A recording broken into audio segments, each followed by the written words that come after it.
happening right now. That's right, Lana. Moments ago, as I was seated inside the courthouse where the jury will return imminently to deliver their decision, it was announced by a floor person that after what is roughly fewer than 3 hours of deliberation, which includes the lunch break, this 9-person jury has reached a verdict in this defamation trial. So in the next few moments, perhaps in the next 30 minutes, we'll find out what that verdict is. Just to remind viewers, this is a defamation trial in which E. Jean Carroll's team says the former president, Donald Trump, has disparaged her ever since she went public with her claim of sexual abuse, but a separate jury in New York found Trump liable for. And her team was asking not just for $10 million, but $12 million in compensatory damages and $12 million in punitive damages, or I should say $12 to $24 million in compensatory damages only, plus an unknown number for what they say are punitive damages to stop the former president from denying that he knew her or disparaging her at all. So the fact that it's taken fewer than 3 hours to come to this decision tells us that it's unanimous and there wasn't much disagreement among them. Yeah, and on your point, Errol, about those punitive damages being left wide open by E. Jean Carroll's lawyers, her attorney said that Donald Trump is worth billions of dollars. Quote, now is the time to make him pay for it, and now is the time to make him pay dearly. For his part, the former president was asked about how much he's worth. Tell us a little bit more about that, Errol. That's right. And as you know, Lana, because we've been giving you these updates throughout the court proceedings and today, the former president didn't have to testify. He didn't have to attend. But he chose to not only testify yesterday for all of 4 minutes, but he showed up today. However, during closing arguments from E. Jean Carroll's lawyer, when Miss Kaplan, the lawyer's name, was making the point that he acts as if the law doesn't apply to him and that damages need to be levied against him to stop him from disparaging Miss Carroll, he stood up and left the room, breaking court decorum. He returned for Miss Hubbard's closing argument on his behalf, but we understand that within the past hour, he also left the courthouse and has departed this location here in southern Manhattan. We know that through deposition video that was shown to the jury as evidence, he believes that not only is he worth the several billion that Forbes has reported his value at, but he says in this deposition video, which he yesterday said he completely agrees with, that his brand is worth significantly more. The Trump brand, he even said the Trump brand is the reason why he was able to win the presidency. So the jurors will have factored all of that in when deciding how much the dollar amount should be awarded to Miss Carroll. His value, his worth, and his braggadocious nature in this scenario has the potential to hurt him. And again, that verdict is expected imminently. We understand that there is a decision. Errol, hope that you can stick with us. Understand if you have to break away, though. I want to bring in Joseph Tully at this point for analysis. He's a criminal defense attorney. Joseph, the jury just got this case this afternoon. Closing arguments were earlier today. What does it tell you, with all of your experience, that we have a unanimous decision this soon? Well, it's an incredibly quick verdict, as your reporter just said. It was 3 hours, less than 3 hours, including the lunch break. So that tells me that the jury acted quickly. They acted in unison. It's probably not going to be a good verdict in terms of from Trump's perspective. I don't think that's unexpected, though. And talk to us also about one of the things that Errol and I have been discussing, which is the relationship, and often contentious relationship, not only with Donald Trump, but also with his attorneys and the judge. How might all of that factor into what the jurors decided? Sure. So you have to be very, very careful when in a trial, even with a bad judge, where to you it's very, very obvious that the judge is being unfair. They're giving preference to the other side. They're trying to stop you at every step that you're doing. Try to retaliate against the judge or call the jury's attention to that. It's a very difficult process. Again, even if it seems that to anybody, this would be very clear that the judge is being unfair, the jurors always give a lot of deference to the judge. So you have to be very careful when calling the jury's attention to the unfairness, if there is any, because of the deference to the judge. So it's a very tricky situation. Here, I think it was handled just a little bit over the subtle nature that it should have been. And I also want to get your take on something that Carroll was talking about, which is the decision not to specify on punitive damages, and that they asked for $24 million in terms of the damages to reputation, for example, to E. Jean Carroll, but they left that other part wide open. Is that an effective strategy?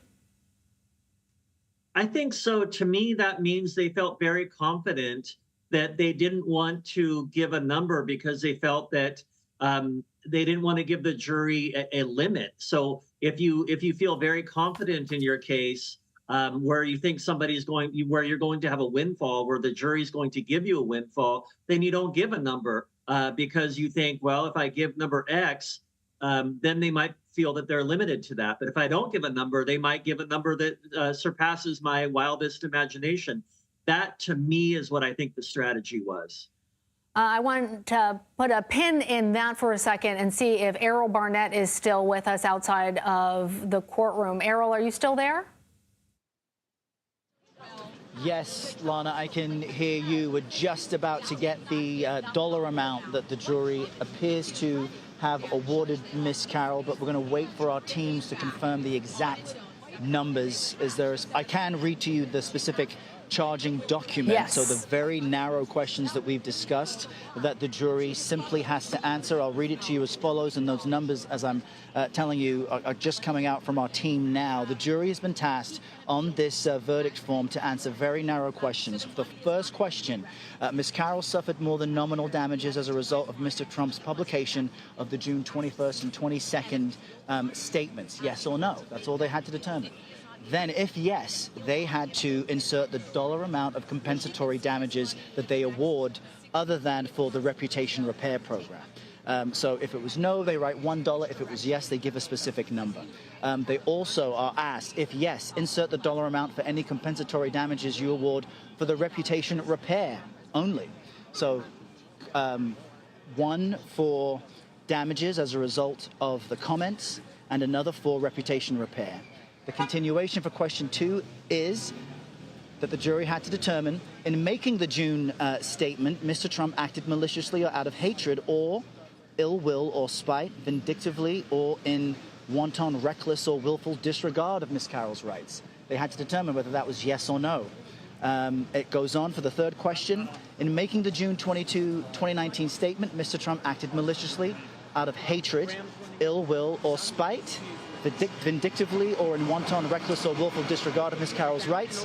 They decide yes or no, and if yes, they had to then go on to say how much, if any, Mr. Trump should pay Ms. Carroll for punitive damages. And I believe we're getting those numbers right now on punitive damages. Yes. The jury. Yes. We have, and in answering those questions, question number 1, the jurors found yes, and the dollar amount for compensatory damages, $7.3 million.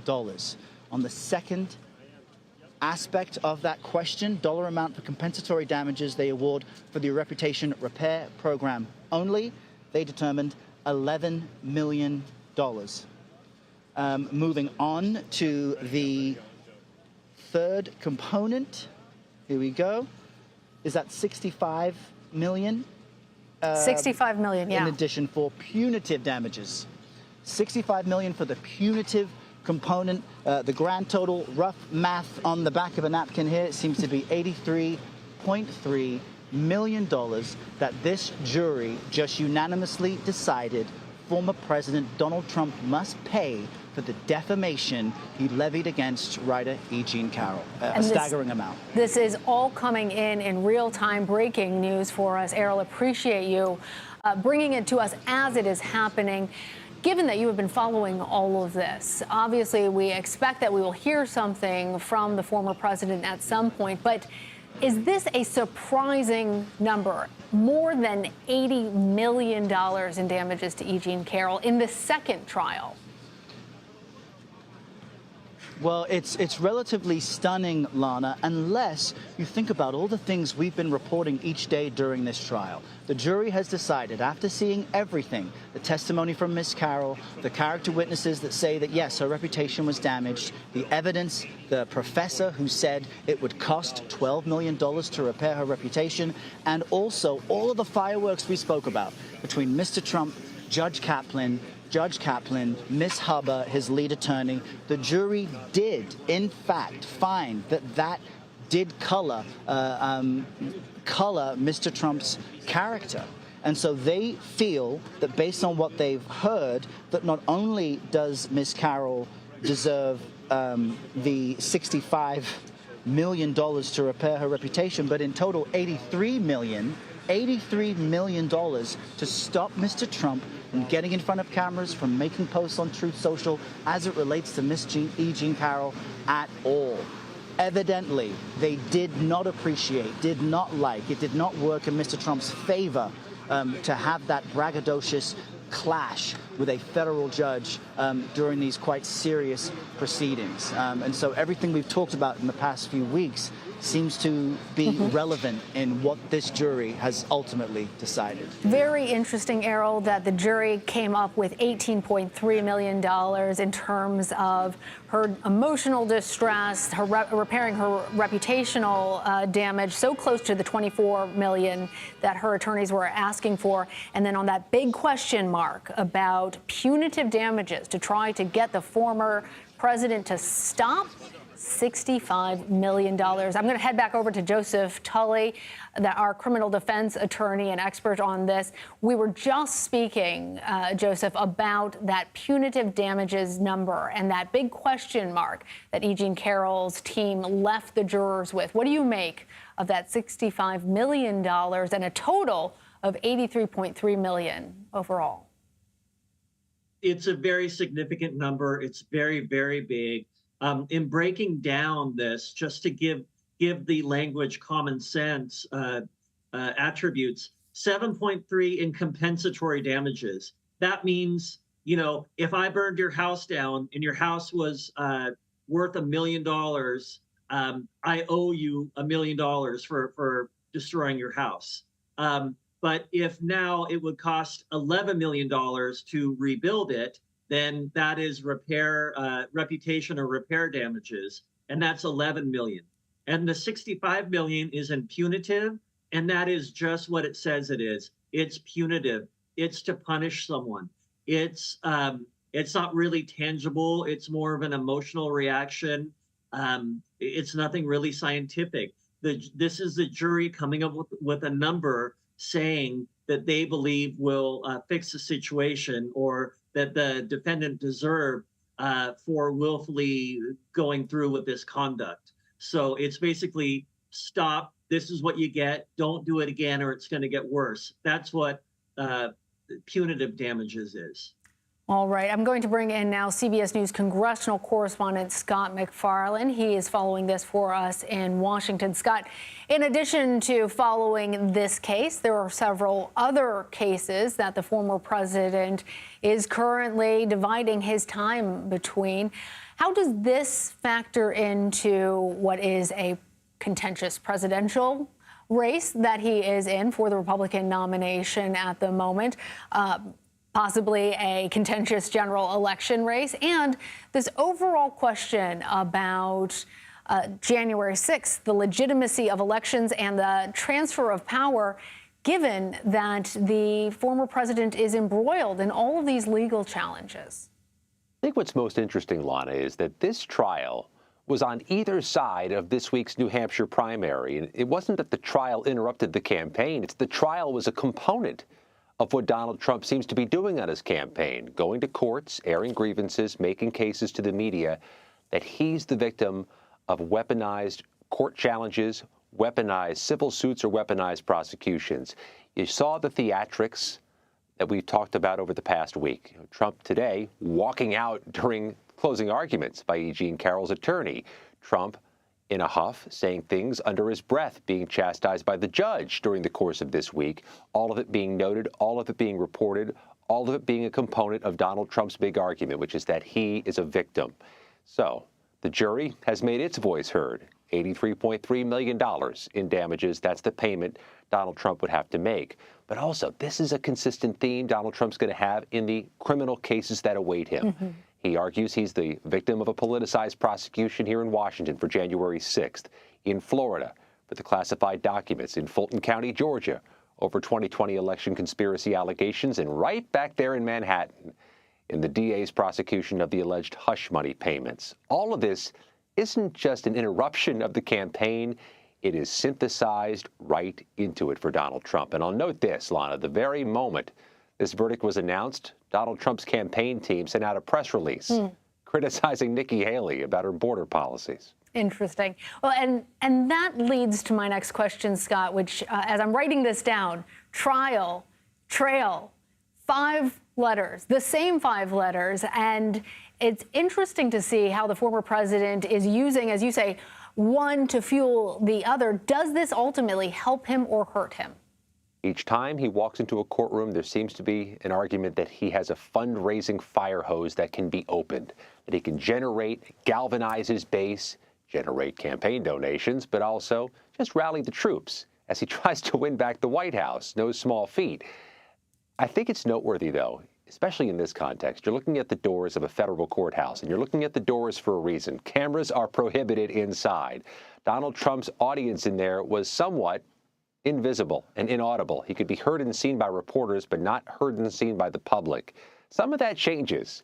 Goes down to Georgia, where there's cameras in the court. He goes outside the courthouses in criminal cases where he may want to hold court before the cameras and really put all that on steroids, right?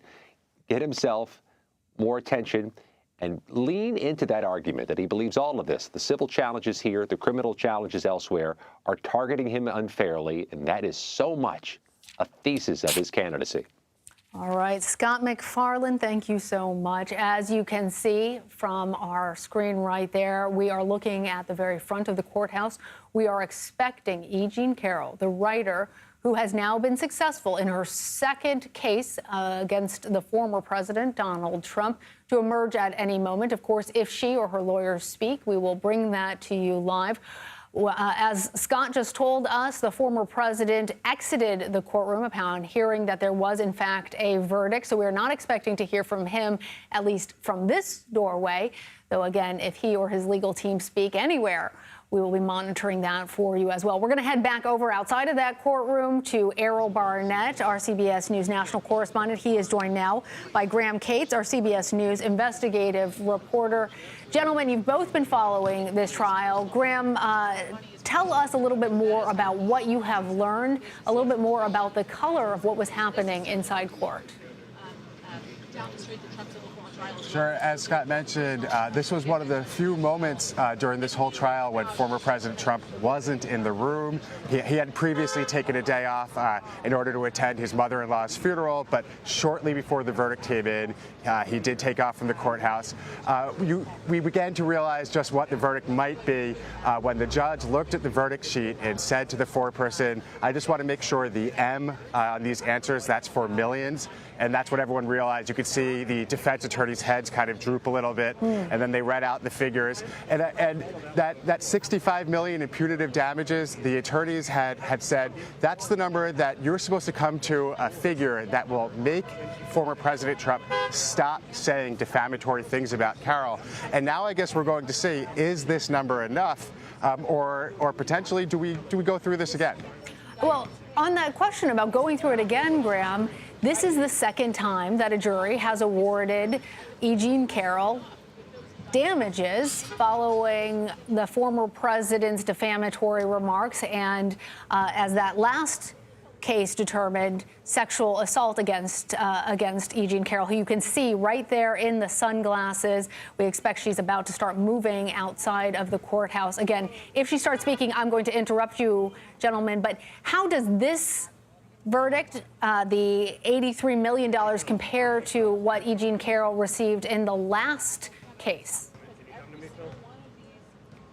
Yeah, well, it dwarfed that number. That was $5 million. That was $5 million, which at the time seemed like a lot. Now we're talking $83 million. And again, the question is that enough? All right. Sorry to interrupt you there, but we want to hear.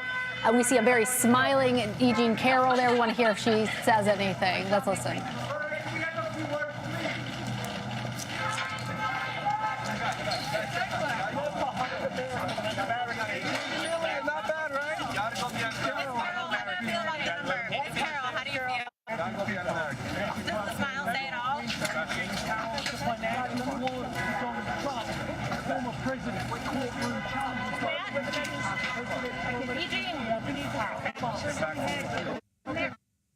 All right, we hear reporters in the scrum there tossing questions over to E. Jean Carroll, victorious in the jury's decision, awarded more than $80 million in her second defamation case. As our investigative reporter Graham Cates was just telling us, this number absolutely dwarfs the $5 million that she was previously awarded. Graham, I want to allow you the opportunity to finish your answer on that. Sure. So again, I mean, this is a test, right? Is this the number? Is this the one that gets him to stop saying what now a judge and a jury have concluded are defamatory statements about, again, a sexual abuse that a jury concluded he did? And that's going to be the big question, I think, moving forward is, are we going to hear more of the same from him after now $88.3 million combined between the two verdicts? Or is he going to continue to maintain these things even as he's running for president and as people are asking him about it over and over again? And I'll just add to that, Lana and Graham, as we watch E. Jean Carroll I see she's just over your right shoulder there, Errol. What jumps out to me is that for the first time, watching all of these proceedings, that was the first time that I've seen E. Jean Carroll with a smile across her face, obviously, for obvious reasons. She's been quite stoic in the courtroom. She'd been seated in the front row, very attentive, not really making any emotive reactions. And what we just witnessed right behind us as she left with her legal team, and you see the scrum of press around her, is that obviously she is elated. She had testified that no, her career had been damaged by this constant onslaught of insults from, at the time, a sitting president, now a former president, now a almost presumptive Republican nominee. And so the jury obviously factored that into this dollar amount, not just Donald Trump's alleged wealth, but what he says is his brand value and what he says is his value in the country right now. This number, the punitive number specifically, certainly is a message from the jury to Donald Trump on Miss E. Jean Carroll's behalf as she departs the courthouse right now. Yeah, so close to us. We actually heard we heard somebody in that large group say, "Doesn't the smile say everything?" And Errol, you've been following all of those little moments that maybe we don't read about in the transcript, but you've done such a great job of bringing us inside of the courtroom, and your point about seeing her smile for the first time. Contrast that with what you have seen from the former president and his body language and how he has presented himself in court.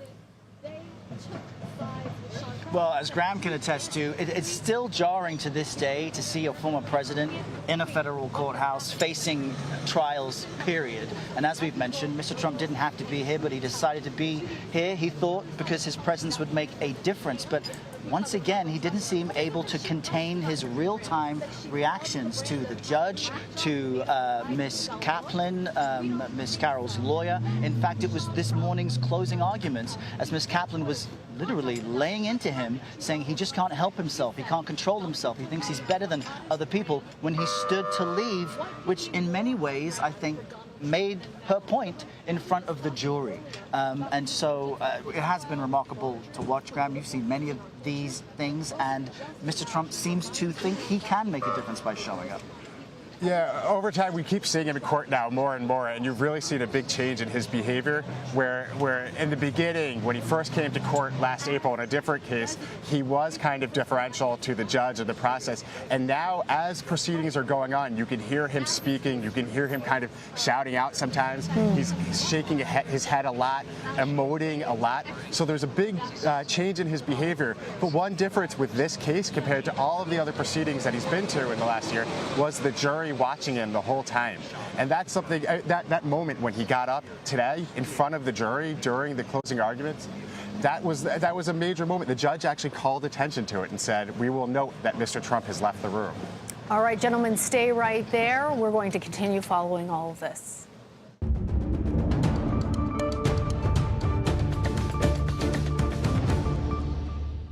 If you are just joining us now, I'm Lana Zak, and we are following breaking news. A jury has ordered former President Donald Trump to pay more than $83 million in damages to writer E. Jean Carroll. Here's a breakdown of those charges. CBS News, here's a breakdown of those charges. I'm going to check my notes here. It looks like $7.3 million in compensatory damages, $11 million towards reputational repair. We also see that the punitive damages, and this, remember, this number was one that E. Jean Carroll's attorneys left wide open, hoping that that jury, comprised of 2 women and 7 men, would award, as they said, billions of dollars or a drop in the bucket for the former president. They awarded her punitive damages in the amount of $65 million right outside of the courtroom. And following all of that for us, CBS News national correspondent Errol Barnett and Graham Cates, our CBS News investigative reporter. They've been bringing us color and all of the interesting different ways in which this trial has played out. Errol, I'm going to start with you. For anybody who's just tuning in now, what is the major headline following this award of $83.3 million to the columnist E. Jean Carroll?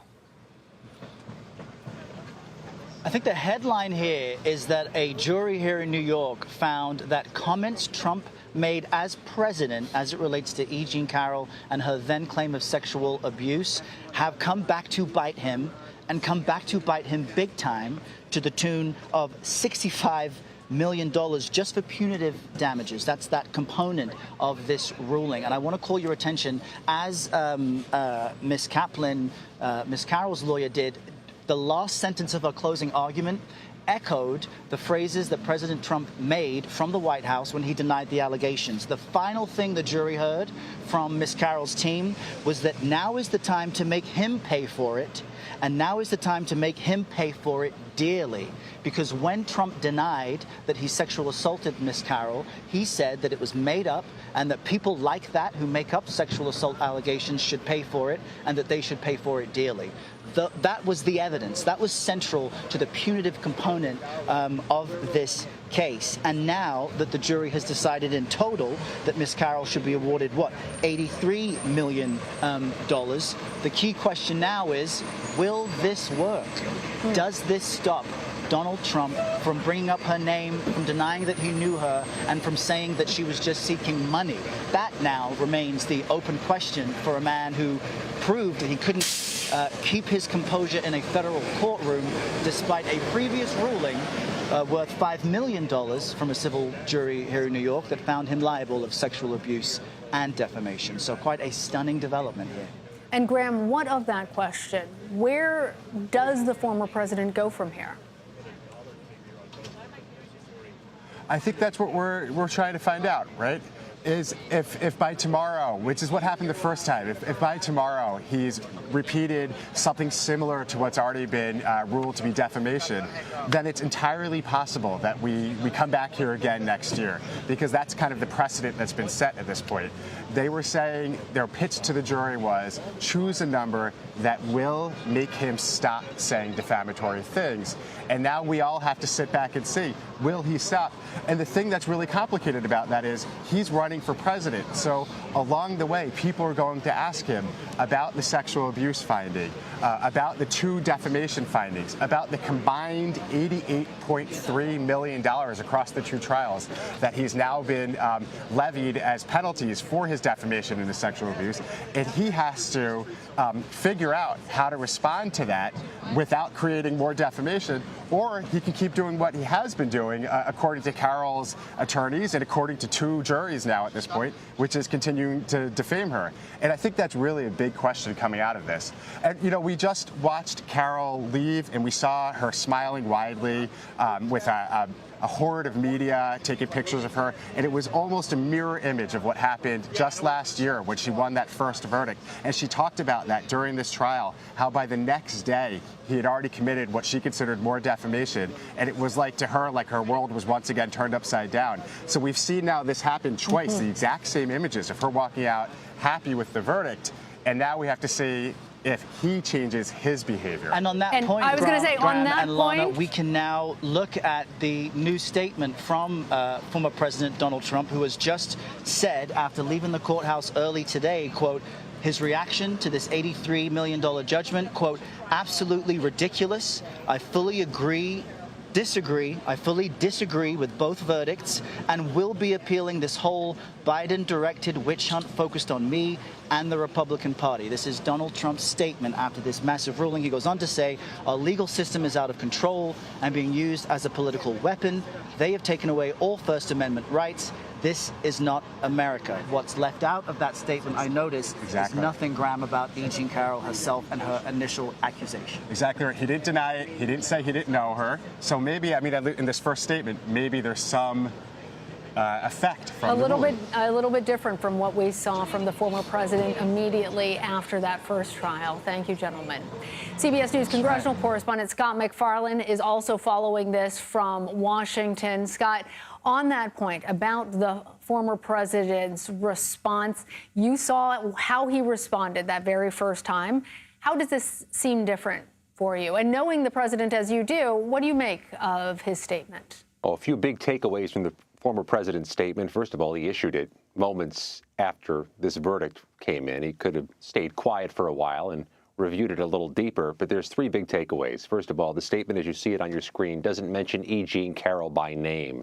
Seems unlikely he would do so after getting hit by $83 million verdicts for defaming E. Jean Carroll. He didn't mention her name again in this statement. He does falsely claim that this was a Biden-directed witch hunt. This was a civil lawsuit brought by a private citizen, not by the Department of Justice or the Biden administration. And at the end, you see something that is consistent with what he's been arguing for months now, that this is not America, that the legal system is being used, weaponized against him. He is conflating civil challenges and criminal challenges when he does so, potentially intentionally.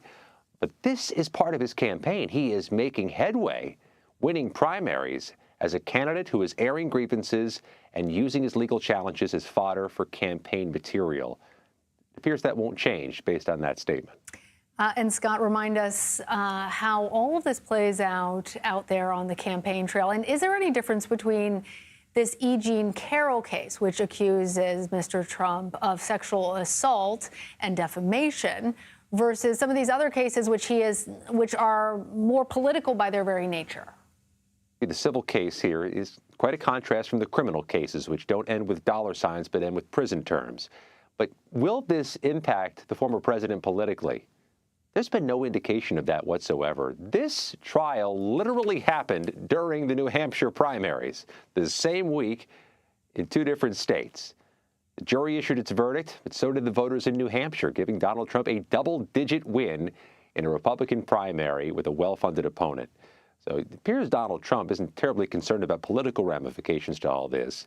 And in his statement, he doubles down on an argument he has made consistently, Lana, on the campaign trail, that he is a victim, that he is being targeted by a weaponized legal system, and very much late today accused the Biden administration of something it had nothing to do with, a civil challenge by someone he's known for decades. Well, Scott, we know that this plays very well among those core voters in the Republican Party who are going to determine if it is Nikki Haley or Donald Trump whose name appears next to the GOP's nomination. But how does it play for voters in a potential general election? It's worth being mindful of that, isn't it? That we're talking about primary voters right now, caucus voters, those who are devoted to the Republican Party and devoted to the Republican Party's leadership. This may have a much different impact when the political composition changes, when it moves to a general election debate with moderate voters, swing voters, women voters, who were critical in Democrats winning in 2020 and 2022, and so much so in 2018. At some point, Donald Trump would have to do one of two things: win back some of the women voters he lost in the last few cycles, This presumably would not help or further shrink the electorate, which he has proven masterful at. The more you disincentivize people from voting, the more you try to turn people away from voting or discourage voting, the larger and the more impactful your base is as Donald Trump. Very interesting points. All right. Thank you, Scott.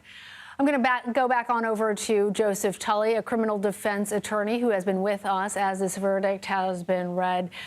So we have a lot to unpack here. And what I'm interested in getting your take on right now, Joseph, is what we just heard from Mr. Trump himself, that he plans to appeal.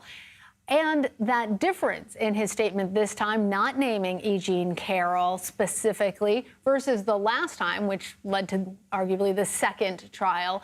What do you make of the former president's response? Well, I think it's relieving. I think we could all stand to use some break from almost the constant turmoil that we're getting kind of bombarded with here. So as an attorney, it relieves me that the client, or he's not my client, but that he's listening, that he didn't immediately go out and make the same mistake. We don't need to keep rehashing the same behavior. We need to move on, make corrections and move on. So the statement was good. I don't know if he intentionally did that or if he had good, effective legal counsel helping him with that. But either way, good for him for not turning around and immediately breaking it. And I think that he has a right to appeal the case, and I think that he will.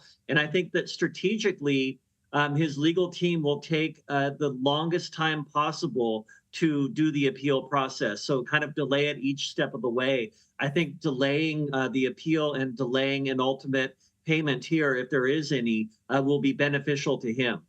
And Joseph, you're a defense attorney. If you were representing Donald Trump in these matters, how would you suggest he goes about his appeal?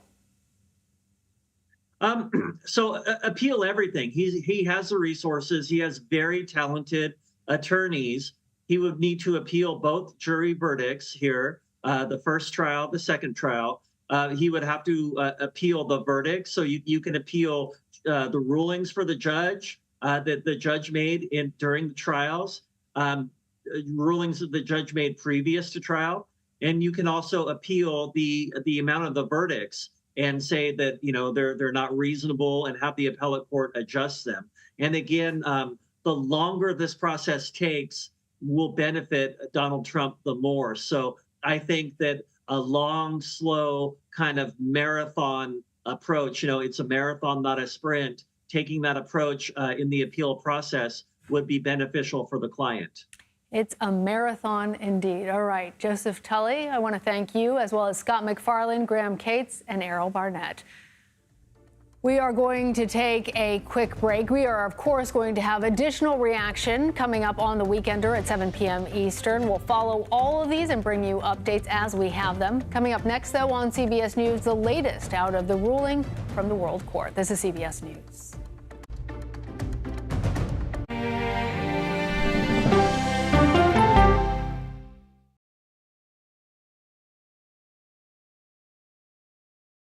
Well, let me start with this. This really happened. Have you told the government? Did any of that make sense? What's your response? You want me to just What's keep wrong going? with that argument? What have you Do learned? you know why? Why? Why? It's time for 60 Minutes, Sunday on CBS. An original documentary from CBS Reports. Since you started La Soup in 2014, do you have any sense as to how much food you've rescued from the landfill? We've rescued 4.5 million pounds. I can't even fathom how much food that is. And that's one little person in one little city in America. We're going to call this chicken piccata. We did 450 of these meals.